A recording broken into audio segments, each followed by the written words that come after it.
ശബരിമലയിലെ സ്വർണ്ണപ്പാളി തിരിച്ചുകൊണ്ടുവരുന്നത് നിലവിൽ അസാധ്യമെന്ന് തിരുവിതാംകൂർ ദേവസ്വം ബോർഡ്. ഇത് കോടതിയെ അറിയിക്കുമെന്നും Devaswom board president PS Prashanth. ഇലക്ട്രോപ്ലേറ്റിംഗിന് വേണ്ടിയാണ് കൊണ്ടുപോയതെന്നും അദ്ദേഹം പ്രതികരിച്ചു. കോടതി പറയുന്നത് സാങ്കേതിക കാര്യങ്ങൾ മാത്രമാണ്. അതേക്കുറിച്ച് ബോർഡിന് കൃത്യമായ ബോധ്യമുണ്ടെന്നും PS പ്രശാന്ത് പറഞ്ഞു. ദ്വാരപാലക ശില്പങ്ങളിലെ സ്വർണം പൂശിയ പാളികൾ തിരിച്ചെത്തിക്കണമെന്ന് ഹൈക്കോടതി ഇന്നലെ ഉത്തരവിട്ടിരുന്നു. ഇതിന്റെ പശ്ചാത്തലത്തിലാണ് ദേവസ്വം ബോർഡ് പ്രസിഡന്റിന്റെ പ്രതികരണം. അവിടെ ഈ ദ്വാരപാലകന്മാർക്ക് മുകളിൽ ഉള്ളൊരു കവചമുണ്ട്, രണ്ട് ശ്രീകോവിലിൻ്റെ ഇരുവശത്തുമായി. അപ്പോൾ ആ കവചം ഈ നാണയം തുട്ടുകൾ, ഭക്തന്മാർ നാണയങ്ങൾ വലിച്ചെറിയുന്നൊരു ശ്രീകോവിലിൻ്റെ ഫ്രണ്ടിൽ പോയിട്ടുള്ള ആളുകൾക്കറിയാം. അതിൻ്റെ ഭാഗമായിട്ട് നാണയത്തുട്ടുകൾ കൊണ്ട് കീറലുകളും കേടുപാടുകളും പറ്റിയിട്ടുണ്ട്. അപ്പോൾ അത് ബഹുമാനപ്പെട്ട രണ്ട് തന്ത്രിമാരും അത് റെക്കോർഡിക്കലായി ഞങ്ങൾക്ക് തന്നു, അത് മാറ്റണം. അങ്ങനെ ഒരു കേടുപാട് പറ്റിയ കാര്യം ശ്രീകോവിലിൻ്റെ ഫ്രണ്ടിൽ ഇരിക്കാൻ പാടില്ല എന്ന് പറഞ്ഞു. അതനുസരിച്ച് ഞങ്ങൾ ബോർഡ് തീരുമാനമെടുത്തു. അവിടെ ഭഗവാന്റെ ഒരു ഇംഗിതമാണ്. അവിടെ നിന്ന് ഞങ്ങളിത് കന്നി 5-ന് മുമ്പ് ഇവിടെ കൊണ്ടുവന്ന് തിരികെ പ്രതിഷ്ഠിച്ചു കൊള്ളാം, ബഹുമാനപ്പെട്ട തന്ത്രിയുടെ നേതൃത്വത്തിൽ ശുദ്ധിക്രിയ നടത്തി പ്രതിഷ്ഠിച്ചു കൊള്ളാം എന്ന് അനുജ്ഞ വാങ്ങിയിട്ടാണ് പോയിരിക്കുന്നത്. അപ്പോൾ സ്വാഭാവികമായും ഇപ്പോൾ കോടതി ഇത് തിരിച്ചു കൊണ്ടുവരണമെന്ന് പറയുന്നു. പക്ഷെ അത് അവിടെ കൊണ്ടുപോയി ഇത് ഇലക്ട്രോപ്ലേറ്റിംഗ് ആണ്, രാസപ്രക്രിയയാണ്. അപ്പോൾ അതിൻ്റേതായ ചില പ്രശ്നങ്ങളുണ്ട്. അത് തിരിച്ചു കൊണ്ടുവരാൻ ഇപ്പോൾ നിലവിൽ ഒരു അസാധ്യമായൊരു കാര്യമാണ്. അപ്പോൾ അത് ഞങ്ങളിന്ന് ബഹുമാനപ്പെട്ട കോടതിയുടെ ശ്രദ്ധയിൽ ഞങ്ങൾ പെടുത്തും. അത് പെടുത്തി അതിൻ്റെ ഒരു റിവ്യൂ വാങ്ങാനാണ് ഞങ്ങൾ നിൽക്കുന്നത്. വിവരങ്ങളുമായി പ്രശാന്ത് ശങ്കരമംഗലത്ത് ചേരുന്നു. പ്രശാന്ത്, ഈ ദ്വാരപാലക ശില്പം സ്വർണ്ണപ്പാളി ഇവിടെ നിന്നും സന്നിധാനത്ത് നിന്നും മാറ്റി ചെന്നൈക്ക് കൊണ്ടുപോയത് അനുമതി ഇല്ലാതെയാണെന്നും അത് അനുചിതമായൊരു തീരുമാനമായിരുന്നുവെന്നും ഹൈക്കോടതി വ്യക്തമാക്കിയിരുന്നു. ഇപ്പോൾ Devaswom board president PS Prashanth മനസ്സിൽ പറയുന്നത് ഇത്തരമൊരു നീക്കം നടത്തുമ്പോൾ കോടതി പറയുന്നതനുസരിച്ച് തിരികെ കൊണ്ടുവരാൻ സാധിക്കില്ല, അത് അപ്രായോഗികമാണ് എന്നാണ്. എന്ത് സാങ്കേതികത്വങ്ങളാണ് അദ്ദേഹം ചൂണ്ടിക്കാട്ടുന്നത്?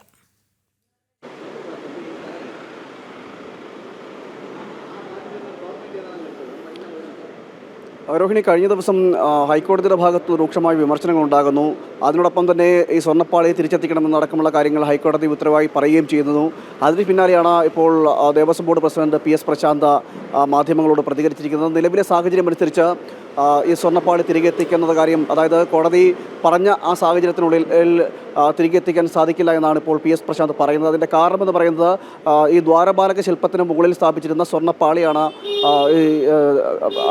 അതിൽ കേടുപാടുകൾ സംഭവിച്ചു. കേടുപാടുകൾ സംഭവിച്ചതിൻ്റെ കൂടി അടിസ്ഥാനത്തിലാണ് ചെന്നൈയിലേക്ക് എത്തിച്ചത്. ചെന്നൈയിലെ ഈ സ്വർണ്ണപ്പാളികൾ നന്നാക്കുന്നതുമായി ബന്ധപ്പെട്ട അതിൻ്റെ നിർമ്മാണ പ്രവർത്തനങ്ങൾ, അതായത് അറ്റകുറ്റപ്പണികളുമായി ബന്ധപ്പെട്ട നിർമ്മാണ പ്രവർത്തനങ്ങൾ നടന്നുകൊണ്ടിരിക്കുകയാണ്. ആ സാഹചര്യത്തിൽ ഇപ്പോൾ അത് തിരികെ എത്തിക്കാൻ പറ്റുന്നൊരു സാഹചര്യമല്ല എന്നാണ് PS പ്രശാന്ത്, അതായത് ദേവസ്വം ബോർഡ് പ്രസിഡന്റ് പറയുന്നത്. മാത്രമല്ല, ഇതിൽ ആചാരലംഘനമായിട്ടൊന്നും നടന്നിട്ടില്ല എന്ന് അദ്ദേഹം സൂചിപ്പിക്കുകയും ചെയ്യുന്നു. അതോടൊപ്പം തന്നെ പറയുന്ന കാര്യമെന്ന് പറയുന്നത് ബന്ധപ്പെട്ട അധികൃതർ, അതായത് ദേവസ്വം ബോർഡ് പ്രസിഡന്റ് ഉൾപ്പെടെയുള്ളവർ, അതായത് ദേവസ്വം ബോർഡ് പ്രസിഡന്റ് നേതൃത്വത്തിൽ മറ്റ് തന്ത്രിമാർ ഉൾപ്പെടെയുള്ളവരുടെ അറിവോട് കൂടിയാണ്, അതോടൊപ്പം തന്നെ ദേവസ്വം ഇൻ്റലിജൻസ് അടക്കമുള്ള വകുപ്പുകളുടെ അറിവോട് കൂടി തന്നെയാണ് ഈ സ്വർണ്ണപ്പാളി നീക്കം ചെയ്തതും. ആ നീക്കം ചെയ്തതിൽ ആചാരലംഘനമൊന്നും സംഭവിച്ചിട്ടില്ല എന്ന് ശ്രദ്ധിക്കാൻ ശ്രമിച്ചു എന്നതടക്കമുള്ള കാര്യങ്ങളാണ് അദ്ദേഹം പറയുന്നത്. അങ്ങനെ അവിടെ നിന്ന് നീക്കം ചെയ്തുകൊണ്ടാണ് ഇത് സ്വർണ്ണപ്പാളി ഇളക്കി അനിശ്ചയമാക്കി ഇളക്കിയതിനു ശേഷമാണ് ചെന്നൈയിൽ എത്തിച്ചിരിക്കുന്നത്. ചെന്നൈയിൽ ഇപ്പോൾ അതിൻ്റെ അറ്റകുറ്റപ്പണികളടക്കം നടന്നുകൊണ്ടിരിക്കുന്ന ഒരു സാഹചര്യമാണ് നിലവിലുള്ളത്. അതുകൊണ്ട് തന്നെ ഇത് ഈ കോടതി പറഞ്ഞ ആ സമയത്തിനുള്ളിൽ തന്നെ തിരിച്ചെത്തിക്കുന്നത് അസാധ്യമാണ് എന്നതാണ് ഇപ്പോൾ ദേവസ്വം ബോർഡ് പ്രസിഡന്റ് പറയുന്നത്. മറ്റൊരു കാര്യം എന്ന് പറയുന്നത് കോടതിയെ അറിയിക്കാതെയാണ് ഇക്കാര്യം, അതായത് ഇതുമായി ബന്ധപ്പെട്ടവരെ അറിയിക്കാതെയാണ് ചെയ്തതു എന്ന് പറയുന്ന ഒരു സാങ്കേതികത്വം ആണ് എന്ന് മാത്രമാണ് ഇപ്പോൾ PS പ്രശാന്ത് പറയുന്നത്. അതൊരു സാങ്കേതികത്വമായിട്ടുള്ള കാര്യമാണ്.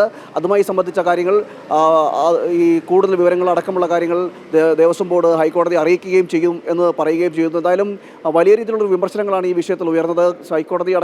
ഹൈക്കോടതി രൂക്ഷമായ ഭാഷയിൽ കഴിഞ്ഞ ദിവസം ദേവസ്വം ബോർഡിനെ വിമർശിക്കുകയും ചെയ്തു. ഇതിന് പിന്നാലെയാണ് ഇപ്പോൾ ഈ വിഷയത്തിൽ ദേവസ്വം ബോർഡ് പ്രസിഡന്റ് തന്നെ പ്രതികരണം വന്നിരിക്കുന്നത്. മാത്രമല്ല, മറ്റ് 280 കിലോ സ്വർണ്ണം പോയി എന്നടക്കമുള്ള കാര്യങ്ങൾ പറഞ്ഞു. അതിലും അദ്ദേഹം പറയുന്നത് 16 ഗ്രാം സ്വർണ്ണം മാത്രമാണ് ഇത് ഈ നിർമ്മാണ പ്രവർത്തനങ്ങൾക്കായി എടുത്തിരിക്കുന്നത്, അത് ഈ സ്വർണ്ണപ്പാളിയിൽ ഉണ്ടായിരിക്കുന്നത് എന്നാണ് ദേവസ്വം ബോർഡ് പ്രസിഡന്റ് പറഞ്ഞത്. എന്തായാലും ഈ വിഷയത്തിൽ നിലവിൽ പ്രതികരണം ആണ് വന്നിരിക്കുന്നത്. ആ പ്രതികരണത്തിലാണ് ഇത്തരത്തിൽ അറ്റകുറ്റപ്പണികൾക്ക് വേണ്ടി മാത്രമാണ് എടുത്തത്. അതിൽ ഹൈക്കോടതി പറഞ്ഞ കാലാവധിക്കുള്ളിൽ ഇത് തിരിച്ചെത്തിക്കുവാൻ, അതായത് സ്വർണ്ണപ്പാളി തിരിച്ചെത്തിക്കാൻ സാധിക്കില്ല എന്നതടക്കമുള്ള കാര്യങ്ങളാണ് ദേവസ്വം ബോർഡ് പ്രസിഡന്റ് പറയുന്നത്. വലിയ രീതിയിലുള്ള വിമർശനങ്ങൾ ഉയർന്നതിന് ശേഷമാണ് ദേവസ്വം ബോർഡ് പ്രസിഡന്റിന്റെ ഭാഗത്ത് നിന്ന് ഇത്തരത്തിലുള്ളൊരു പരാമർശം ഉണ്ടായിരിക്കുന്നത്. ശരി, പ്രശാന്താണ് വിവരങ്ങൾ നൽകിയത്.